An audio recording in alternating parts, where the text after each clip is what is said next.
সারা দেশে কয়েকদিন ধরে শুষ্ক আবহাওয়ার সঙ্গে বাড়ছে তাপমাত্রাও। তবে শনিবার থেকে আগামী বেশ কয়েকদিন দেশের বিভিন্ন অঞ্চলে বৃষ্টির সম্ভাবনা রয়েছে।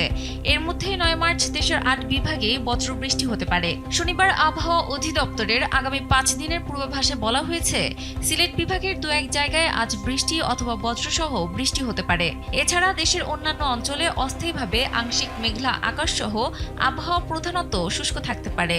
দিনের তাপমাত্রা প্রায় অপরিবর্তিত থাকতে পারে এবং রাতের তাপমাত্রা সামান্য বাড়তে পারে।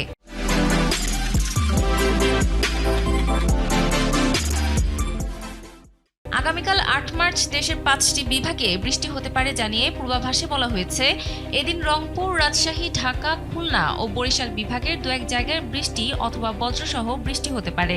সারা দেশে দিনের তাপমাত্রা সামান্য কমতে পারে, তবে রাতের তাপমাত্রা সামান্য বাড়তে পারে। এর পরদিন থেকে বৃষ্টির প্রবণতা আরও বাড়তে পারে উল্লেখ করে পূর্বাভাসে জানানো হয়েছে, ৯, ১০ ও ১১ মার্চ রংপুর, রাজশাহী, ঢাকা, ময়মনসিংহ, খুলনা, বরিশাল, চট্টগ্রাম ও সিলেট বিভাগের দু এক জায়গায় বৃষ্টি অথবা বজ্রসহ বৃষ্টি হতে পারে।